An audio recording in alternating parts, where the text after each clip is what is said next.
मददगार साबित हो सकते हैं।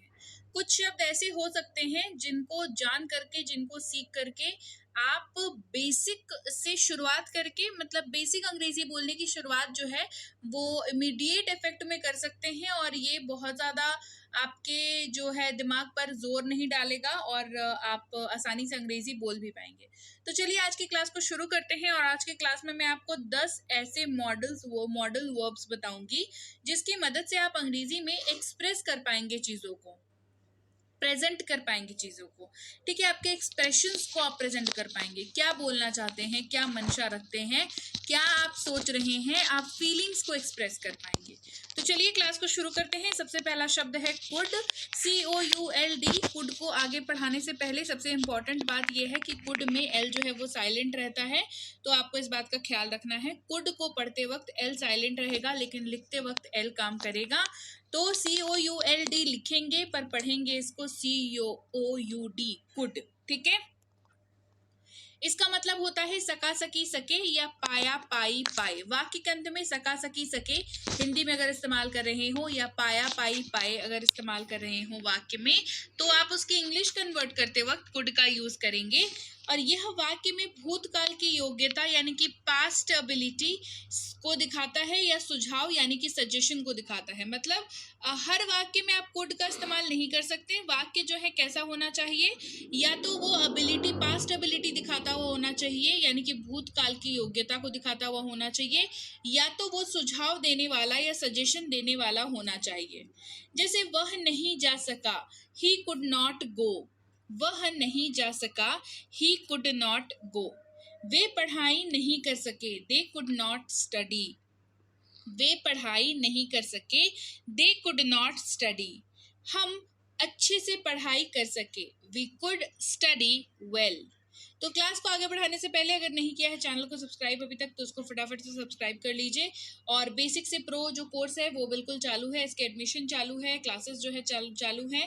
तो जल्दी से जल्दी इस कोर्स के लिए एडमिशन ले लीजिए। 3 महीने की ये कोर्स है, यानी कि इसमें कुल आपको मिलेंगे 90 वीडियो क्लासेस, साथ में इसके 90 PDF भी आपको मिलेंगे, और प्रैक्टिस भी इसमें अच्छी खासी करवाई जाएगी। तो आप डेफिनेटली जो है बेसिक से प्रो कोर्स के लिए एडमिशन ले लें, एनरोल कर लें अपने आप को।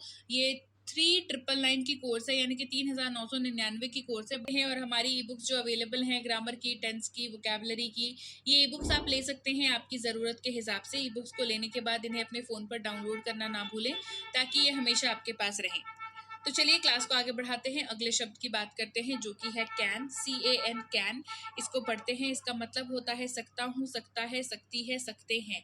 इन चारों ही तरीकों से आपको ये वाक्य में इस्तेमाल होता हुआ दिखेगा, लेकिन ख्याल आपको एक बात का रखना है इसको इस्तेमाल करने से पहले, दैट इज कि ये ऐसे वाक्यों में इस्तेमाल होता है जो एबिलिटी दिखाते हैं, यानी कि योग्यता दिखाते हैं।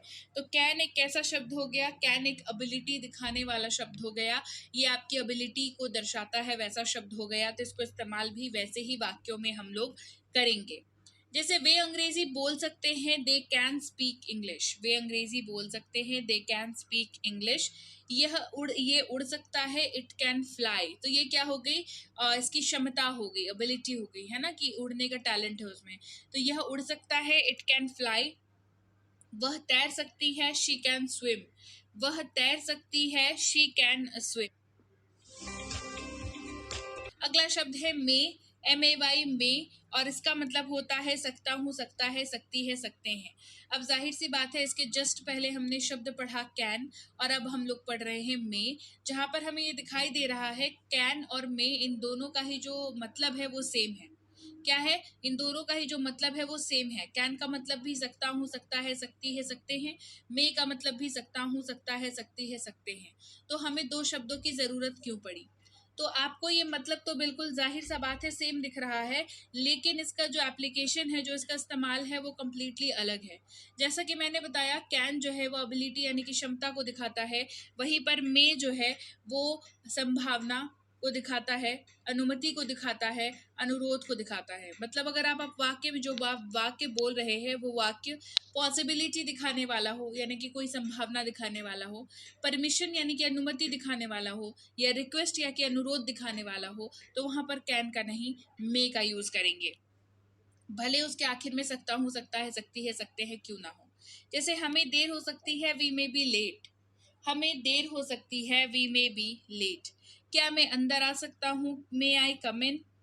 क्या मैं अंदर आ सकता हूँ, मे आई कम इन। यहाँ पर आप कैन का यूज नहीं करेंगे, आप ये नहीं कहेंगे कि can I come in, can I कम इन, ये आप नहीं कहेंगे, ये गलत वाक्य है, क्योंकि आप अंदर आने के लिए रिक्वेस्ट कर रहे हैं, परमिशन मांग रहे हैं, आप अपनी क्षमता नहीं दिखा रहे हैं कि हाँ मैं अंदर आ गया, ठीक है, तो दैट वुड बी रॉन्ग। इसी वजह से क्या मैं अंदर आ सकता हूँ, मे का हमने यहाँ पर इस्तेमाल किया है।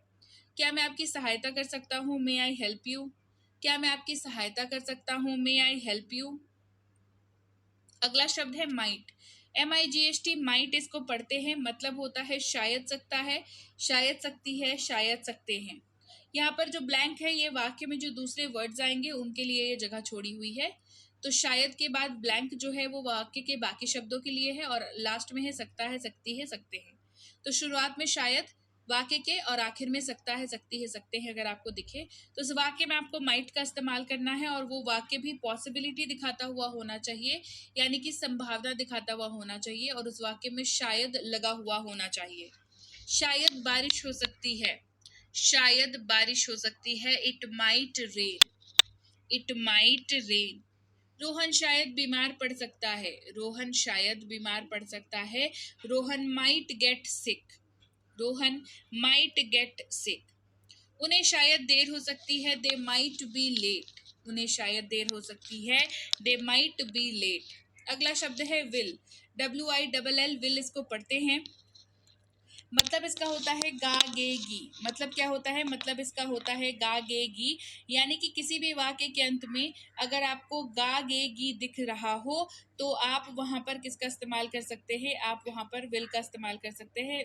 लेकिन एक बात का ध्यान आपको रखना पड़ेगा विल का इस्तेमाल करते हुए, कि ये जो वाक्य है उसके अंत में गागेगी आपको दिखेगा।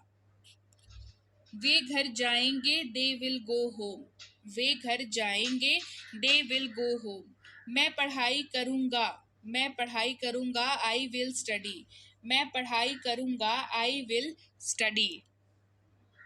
वो जाएगा, ही विल गो, वो जाएगा, ही विल गो। अगला शब्द है हमारे पास वुड, अगला शब्द हमारे पास क्या है, वुड, WOULD, वुड इसको पढ़ते हैं। अगेन एक सबसे जरूरी बात, दैट इज कि जब भी आप वुड का इस्तेमाल करें तो लिखते वक्त जो है एल तो लिखा जाएगा, लेकिन पढ़ते वक्त एल नहीं पढ़ा जाएगा, एल विल बी साइलेंट जब आप वुड को पढ़ते हैं। तो हम लोग इसको पढ़ेंगे WOUD वुड, लेकिन लिखेंगे WOULD वुड, ठीक है। तो वुड का मतलब क्या होता है, वुड का मतलब होता है गागेगी। किसी भी वाक्य के अंत में अगर गागेगी इस्तेमाल कर रहे हो तो वहां पर वुड का इस्तेमाल करेंगे। अगेन आपके दिमाग में एक सवाल आना चाहिए कि मैम अभी जस्ट इसके पहले आपने पढ़ाया विल, तो वहां पर आपने कहा कि किसी वाक्य के अंत में अगर गागेगी आपको दिखता है तो आप उस वाक्य में क्या इस्तेमाल कर सकते हैं, आप उस वाक्य में इस्तेमाल कर सकते हैं विल का, और इस्तेमाल भी आपने बता दिया। अभी आप फिर से कह रहे हो कि वुड का इस्तेमाल जब भी आप कब आप करोगे, जब भी आपको वाक्य के अंत में गागेगी दिख जाएगा। तो ये तो बड़ी हो गई कंफ्यूजन वाली बात। अब हमें कैसे पता चलेगा कि किस वाक्य में हमें विल का इस्तेमाल करना है और किस वाक्य में वुड का इस्तेमाल करना है, और इस्तेमाल करना ही क्यों है जब मतलब दोनों का सेम है। चलिए बताती हूँ।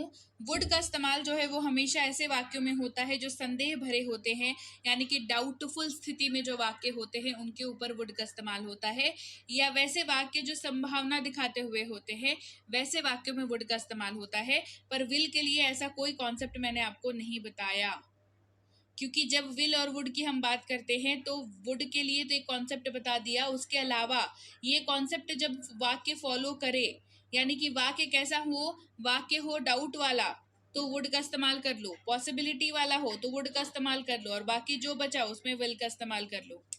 क्लियर, आ गई बात समझ में।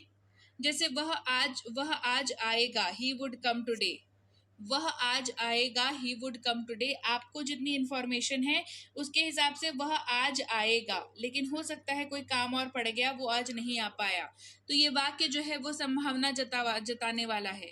वह आज आएगा। वह परीक्षा उत्तीर्ण करेगी, she would pass the exam, वह परीक्षा उत्तीर्ण करेगी, she would pass the exam. आज बारिश होगी, इट वुड रेन टुडे, आज बारिश होगी, इट वुड रेन टुडे। अब बात करते हैं शैल की, SHALL। जब हम बात करें मतलब विल और वुड की, तो शैल को आप नहीं छोड़ सकते हैं। समझने के लिए। शैल का जो मतलब होता है वो भी होता है गा गे गी, ठीक है, लेकिन इसका प्रैक्टिकल यूजेज नहीं है मार्केट में, ठीक है।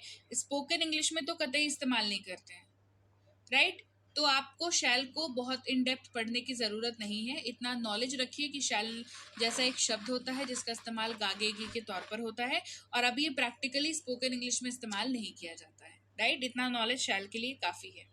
फिर अगला शब्द है हमारे पास शुड, SHOULD, शुड इसको पढ़ते हैं। अगेन इसको आगे बढ़ाने से पहले बता दूं, SHOULD हम लोग इसको लिखेंगे पर बोलते वक्त एल जो है वो साइलेंट रहेगा, इसीलिए शुड पढ़ाएगा, शुड पढ़ा जाएगा इसका।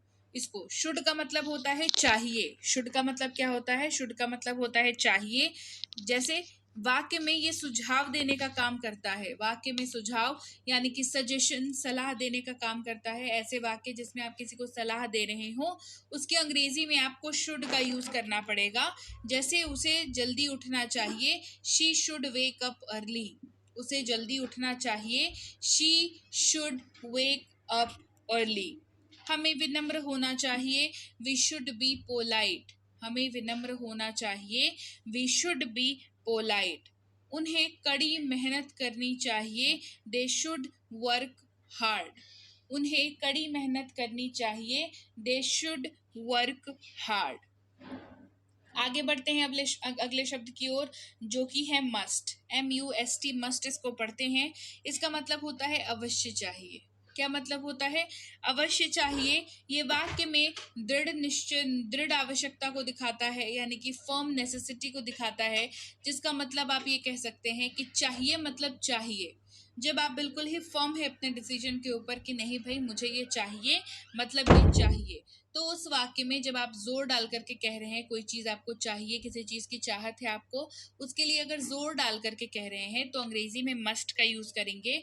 जैसे उसे अवश्य जाना चाहिए, ही मस्ट गो, उसे अवश्य जाना चाहिए, ही मस्ट गो। तो जैसे ही मस्ट सामने वाले ने इस्तेमाल कर दिया, आप समझ जाइए कि वो जो है अपनी फर्म नेसेसिटी, यानी कि बहुत ही ज़्यादा सीरियस है उस मुद्दे पर, और सीरियसली आपको ये बात कही जा रही है कि आपको अवश्य जाना चाहिए, ही मस्ट गो।